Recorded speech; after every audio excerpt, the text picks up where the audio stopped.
Jesus Christ, light of life. Praise the Lord. మన ప్రభు అయిన యేసుక్రీస్తు నామంలో మీ అందరికీ వందనాలు.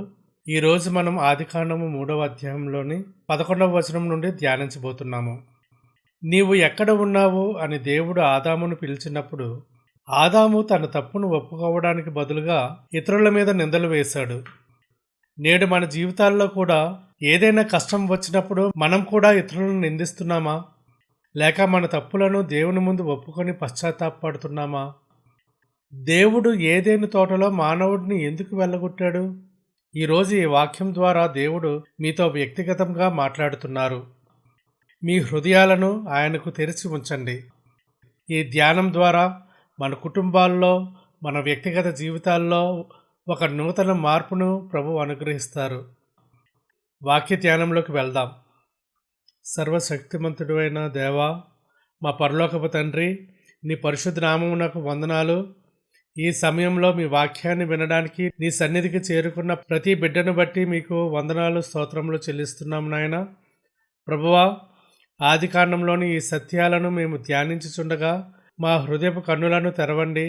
ఆదాము వలె మా తప్పులను ఇతరులపై నిందవేయకుండా నీ పాదాల చెంతకు వచ్చే హృదయాన్ని మాకు దయచేయండి. మీ వాక్యము మా ఆత్మలకు జీవాహారంగా ఉండి మా కుటుంబాలలోని నీ శాంతిని, నీ కృపని నింపమని, నీ పరిశుద్ధాత్మ ద్వారా మాతో మాట్లాడమని యేసుక్రీస్తు నామమున అడిగి వేడుకొంచున్నాం తండ్రి. ఆమెన్. ఆదికాండము 3వ అధ్యాయము 11వ వచనం నుండి 12వ వచనాల వరకు. అందుకాయన, నీవు దిగంబరివని నీకు తెలిపినవాడెవడు?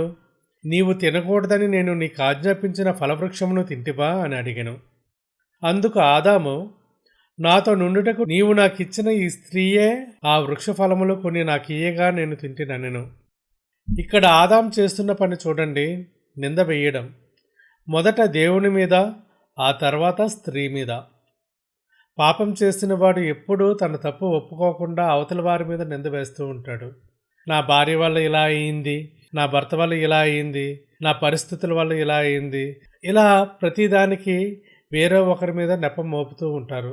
కానీ ఇక్కడ దేవుడు అడుగుతున్నది ఏమిటి? దేవుడు నీవు తిన్నావా తినలేదా అని మాత్రమే అడుగుతున్నాడు. ఆదికాండము 3వ అధ్యాయము 13వ వచనం చూసినట్లయితే, అప్పుడు దేవుడైన యెహోవా స్త్రీతో, నీవు చేసినది ఏమిటని అడుగగా, స్త్రీ సర్పము నన్ను మోసపుచ్చినందున తింటిననెను. స్త్రీ సర్పం మీద నింద వేస్తుంది. చూసారా? ఆదామేమో దేవుని మీద, హవ్వ మీద నింద వేశాడు. ఇప్పుడు హవ్వ సర్పం మీద నింద వేస్తుంది. అందరూ కారణాలు చెప్తారు తప్ప పశ్చాత్తాపడటం లేదు. నేడు మీ జీవితంలో కూడా మీరు చేసే తప్పులకు వేరే వారిని నిందిస్తున్నారా? దేవుడు మీ హృదయాన్ని చూస్తున్నాడు. కారణాలు చెప్పడం మానేసి, ప్రభువా నన్ను క్షమించు అని ఆయన పాదాల మీద పడండి. ఆదాము, హవ్వ దేవుడు అడిగినప్పుడు ఒకరి మీద ఒకరు నిందలు మోపుకోకుండా దేవుడిని క్షమించమని అడిగి ఉంటే మనకి ఈ శాపం వచ్చేది కాదేమో. కానీ ఇక్కడ వారు క్షమించమని అడగలేదు. వారు ఒకరి మీద ఒకరు, ఆదాము స్త్రీ మీద, దేవుని మీద, స్త్రీ ఏమో సర్పం మీద, ఇలా నిందలు మోపుకుంటున్నారు. అందుకు దేవుడైన యెహోవా సర్పముతో, నీవు దీన్ని చేసినందున పశువులన్నిటిలోనూ, భూజంతువులన్నిటిలోనూ నీవు శపించబడిన దానివై నీ కడుపుతో ప్రాకుచు నీవు బ్రతుకు దినములన్నీయు మన్ను తిందువు. 15వ వచనం చూసినట్లయితే, మరియు నీకును స్త్రీకిని నీ సంతానమునకును ఆమె సంతానమునకును వైరము కలుగు చేసెదను. అది నిన్ను తల మీద కొట్టును, నీవు దాని మడిమ మీద కొట్టుదవని చెప్పాను. ఇక్కడ మొదటిసారి సువార్త వినిపిస్తుంది. సర్పం అంటే సాతాను ఓడిపోయిందని, స్త్రీ సంతానం యేసుక్రీస్తు సాతాను తల. ఆదాము హవ్వలు పాపం చేసిన దేవుడు వారిని వదిలిపెట్టలేదు. వారిని రక్షించడానికి ఒక ప్రణాళికను సిద్ధం చేశాడు. అదే యేసుక్రీస్తు శిలువ మరణం. ఆదికాండము 3వ అధ్యాయము 16వ వచనం చూసినట్లయితే, ఆయన స్త్రీతో, నీ ప్రయాసమును నీ గర్భవేదనను నేను మిక్కిలి హెచ్చించెదను. వేదనతో పిల్లలను కందువు. నీ భర్త ఎడ్ల నీకు వాంఛ కలుగును, అతడు నిన్ను ఏలునని చెప్పెను. స్త్రీకి దేవుడిచ్చిన ఈ తీర్పు ఆమె కుటుంబ బాధ్యతలను, సంబంధాలను సూచిస్తుంది. పాపం వల్ల జీవనంలో మార్పు వచ్చింది. ప్రయాస, వేదన అనేది కేవలం శారీరకమైనది మాత్రమే కాదు, అది మనసులోని భారంను కూడా సూచిస్తుంది. భార్యాభర్తల సంబంధాల్లో పాపం వల్ల ఒక విధమైన సంఘర్షణ ఏర్పడింది. నేడు చాలా గృహాల్లో అశాంతికి కారణం అదే. ఒకరిపై ఒకరికి అధికారం చెలాయించాలనే కోరిక లేదా సరైన అవగాహన లేకపోవడం వల్ల కుటుంబాలు విచ్ఛిన్నమవుతున్నాయి. అయితే క్రీస్తులో మనం తిరిగి సంపూర్ణమైన ఐక్యతను పొందవచ్చు. హెఫెసీయులకు రాసిన పత్రిక 5వ అధ్యాయము 24, 25 వచనాలు చూస్తే, సంఘము క్రీస్తునకు లోబడినట్టుగా భార్యలు కూడా ప్రతి విషయంలోనూ తమ పురుషులకు లోబడవలెను. పురుషులారా, మీరును మీ భార్యలను ప్రేమించుడు. ఈ వాక్యంలో ఉన్నట్టుగా క్రీస్తు సంఘాన్ని ప్రేమించినట్లుగా భర్త భార్యను ప్రేమించినప్పుడు, భార్య భర్తను ప్రేమించినప్పుడు ఆ గర్భవేదన, ఆ ప్రయాస దైవికమైన ఆశీర్వాదంగా మారుతుంది. ఆదికాండము 3వ అధ్యాయము 17వ వచనము. ఆయన ఆదాముతో, నీవు నీ భార్య మాట విని తినవద్దని నేను నీకు ఆజ్ఞాపించిన వృక్షఫలములు తింటివి గనుక నీ నిమిత్తము నేల శపింపబడి ఉన్నది. ప్రయాసముతోనే నీవు బ్రతుకు దినములన్నయూ దాని పంట తిందువు. నేడు మీరు పడుతున్న ఆర్థిక ఇబ్బందులు, ఉద్యోగంలో అనుభవిస్తున్న ఒత్తిడి, చేతికి అందాల్సిన ఫలం అందకపోవడం ఇవన్నీ పాపం తెచ్చిన పరిణామాలే. ఆదాము దేవుని మాటకు బదులుగా సర్పం మాట వినడం వల్ల దేవుని ఆశీర్వాదం కరువై శ్రమ పెరిగింది. మీ జీవితంలో ఫలితాలు ఆశించినట్లు రావట్లేదా?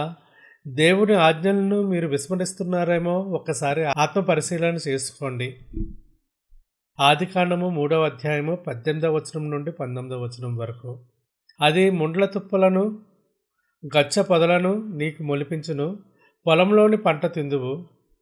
నీవు నేలకు తిరిగి చేరు వరకు నీ ముఖము చెమట కార్చి ఆహారము తిందువు. ఏలయనగా నేల నుండి నీవు తీయబడితివి, నీవు మన్నే గనుక తిరిగి మన్నైపోదువని చెప్పాను. మనం నేల నుండి తీయబడ్డాం కాబట్టి తిరిగి మన్నైపోతామని ఈ వాక్యం చెప్తుంది. అందువలన మన గర్వం, మన ఆస్తి, మన హోదా అంతా ఈ మన్నే అని మనం గుర్తుంచుకోవాలి. చెమట కార్చి బ్రతకడం అంటే కష్టపడటం. ఆ కష్టం వెనుక దేవుని కృప లేకపోతే అది వృధా. మనం మట్టిలో కలిసిపోయే వారమే గనుక మనం దేవుని దయపై ఆధారపడాలి. ఆయన లేని జీవితం అర్ధరహితం. ఆదికాండము 3వ అధ్యాయము 20వ వచనం. ఆదాము తన భార్యకు హవ్వ అని పేరు పెట్టెను.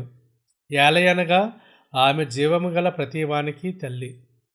ఆదాము తన భార్యను పాపానికి కారణమని నిందించాడు, కానీ చివరకు ఆమెకు హవ్వ అని పేరు పెట్టాడు.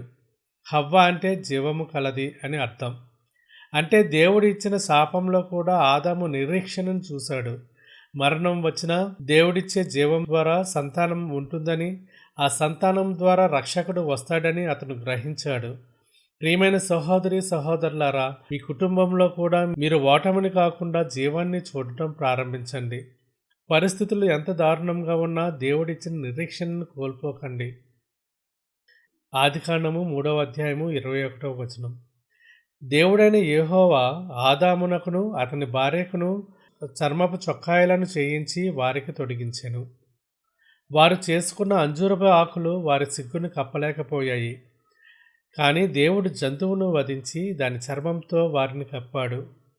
ఇది రక్తం చిందించడం ద్వారా మాత్రమే పాప క్షమాపణ కలుగుతుందని సూచిస్తుంది. యేసుక్రీస్తు అనే గొర్రెపిల్ల మన పాపాల కోసం తన రక్తాన్ని చిందించి మనకు నీతి అనే అంగీని తొడిగారు. అది లేకపోతే మనం దేవుని ఎదుట నిలవలేము. ఆదికాండము 3వ అధ్యాయము 22వ వచనం. అప్పుడు దేవుడైన యెహోవా, ఇదిగో, మంచి చెడ్డలను ఎరుగునట్లు ఆదాము మనలో ఒకని వంటి వాడాయను.